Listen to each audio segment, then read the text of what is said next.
Cody Rhodes talks heel turn and rock heat. WWE's huge success for Monday Night Raw. Will Ospreay is an AEW locker room leader, and more. I'm Luke Owen, and this is the WrestleTalk News.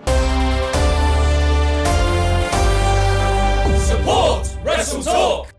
Do you remember a few years ago when Cody Rhodes came out for that one AEW pay-per-view and we all joked how he looked and, well, just flat out dressed like Homelander from The Boys? During that feud with Anthony Ogogo, do you remember? We all collectively went, I get it now. He's a heel. He's Homelander. You know, the baddie from The Boys. But then over time that started to dissipate and we all realized, oh, I think Cody just really likes America. And now we've come to accept that he just dresses like Homelander and we cheer him anyway because he's a bloody great bloke. But now we're through the looking glass, people. In a new advert spot for the latest season of The Boys on Amazon Prime, we see what appears to be Homelander with his back turned to the camera, interspersed with clips from the show. But as the camera pans up, we remember that Homelander doesn't have a big neck tattoo, and the man turns around to reveal he's Cody Rhodes, asking Homelander what he wants to talk about. The snake has eaten its own tail. Cody vs. Homelander at SummerSlam confirmed. And I bring up that Homelander story because A, it's a bit of fun, and B, it ties nicely into our next story. Cody Rhodes returned to WWE in 2022 in one of the most shocking things in wrestling history, ... up until that point. A lot of mad things have happened since then.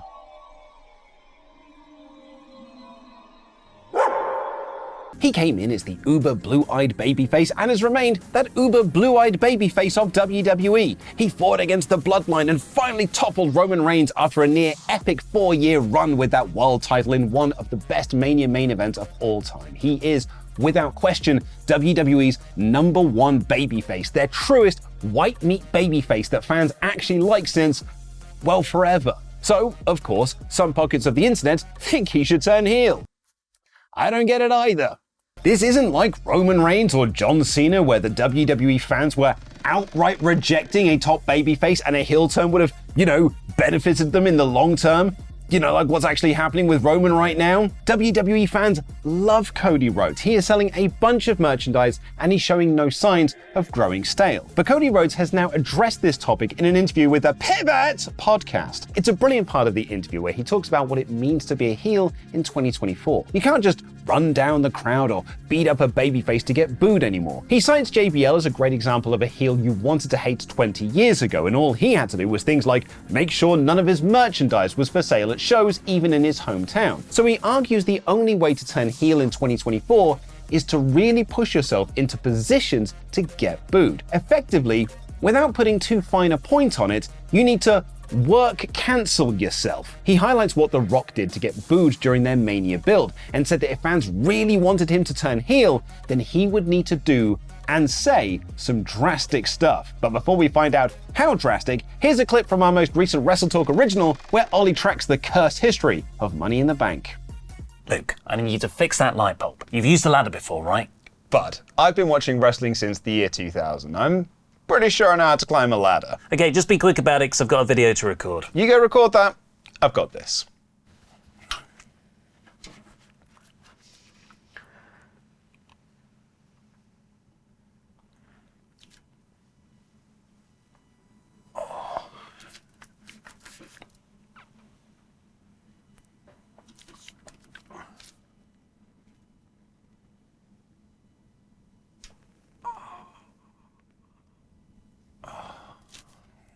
No, don't go down.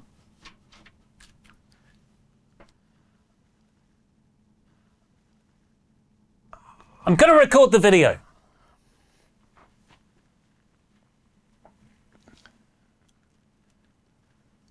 Cody said of the fans asking for him to turn heel, I don't really know if they know what they're asking for though. If you're really wishing for that, it's scorched earth. And then you might be like, I don't like that. No, that's rude to that group of people. No, that's the job. Someone's going to come out and beat me up in a minute, but before they do, I'm going to talk my trash. You have to really go scorched earth in this day and in 2024 it's hard. Why do you think people want Cody to turn heel? Do you think it's because the blue-eyed babyface shtick just isn't working anymore? Let me know in the comments down below. Speaking on that podcast, Rhodes also talked about his feud with The Rock that led to their incredible first night Mania match. Today sees the airing of WWE's long-delayed WrestleMania 40 behind-the-scenes documentary on YouTube, which will cover all of the drama of what went down at the start of this year. It seems like a lifetime ago, but Cody won the Rumble and made it clear that he wanted to challenge Roman Reigns for the WWE Championship, and then on an episode of SmackDown announced that he was stepping away from that challenge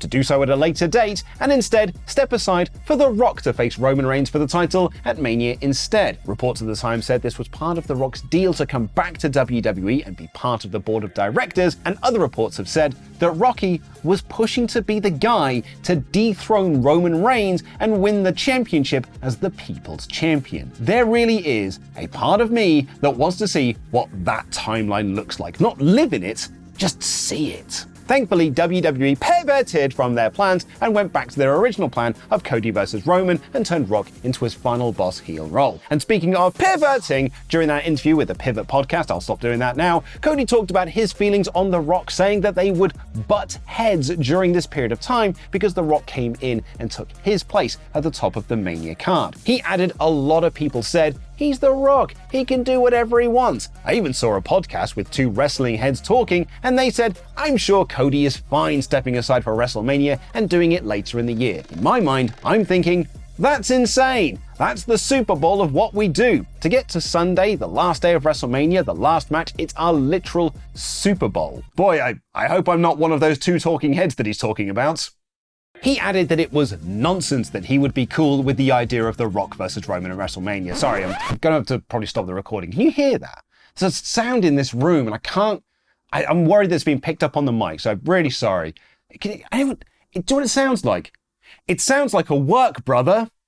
Yes, more than likely this is Cody playing up the feud he had with The Rock earlier this year, as the reported plan is he's going to face Rocky at Mania 41 next year, where the WWE Champion will face the People's Champion. Cody even alluded to this in that interview when asked when he'll be in the ring with The Rock again, and he said, "If I could give you a guess, I hope it happens in the next year." How would you book the return of The Rock and his feud with Cody for next year's Mania? Let me know in the comments down below. Not that Raw really needs The Rock right now, because this week saw a huge success for the company. Likely a combination of several things landing with their audience: Dom and Liv's storyline, the Wyatt Six, the hot angle from SmackDown, and the lack of big sports competition. But WWE Raw posted its best rating since the Raw after WrestleMania this week, scoring 1.88 million viewers and a 0.62 in the all-important 18 to 49 demo. While those numbers all look good, there is one key one to look at. That 0.62 in the 18 to 49 demo isn't just 2% up from last week, it's 29% up from the same period of time last year. That means that the over 50 audience that's been WWE's bread and butter for so long are starting to move away, and a much younger audience is coming in. As Dave Meltzer writes in his report of the rating on Figure 4 Online, this audience is the most important when it comes to selling tickets and merchandise. And speaking of big successes, AEW had huge success off the back of this past weekend's Forbidden Door show with New Japan Pro Wrestling. Not only did they post their third $1 million gate in a row for a Forbidden Door show, they sold over 11,000 tickets according to New Japan, who are not known to inflate numbers like their American counterparts. WrestleTalk, they're reporting a slightly smaller number of 10,600, say that NJPW have been pretty fair about their attendance numbers, so I won't outright refute this. Even if WrestleTalk's number is the correct one, it's still a huge win. It's worth remembering that one of the genesis points of AEW, that original All In, was built on the idea that no one outside of WWE had sold over 10,000 tickets for a pro wrestling event in North America since the death of WCW. AEW have done it twice this year alone. The show was headlined by Will Ospreay challenging Swerve Strickland for his AEW World Championship, and many wondered why this match was happening all as soon as it was, as many expected Ospreay to get his shot and win the title at All In a couple of months' time. However, in a fascinating new report from Fightful Select, it was Ospreay who called for this match to happen now, as he grew tired of seeing that Swerve's title reign was a placeholder for Ospreay to win at All In. and he extended his desire to put over Swerve to help eliminate the talking points. Fightful add that Ospreay wanted to show that no one on the roster should be above losing to the world champion, and Forbidden Door proved that point. In an interesting note, Sean Ross Sapp adds that Swerve vs. Ospreay for the title was never in the creative plans for All In, and both men have different opponents lined up. Now go and watch Ollie Davis detail the cursed history of Money in the Bank by clicking the video on screen right now.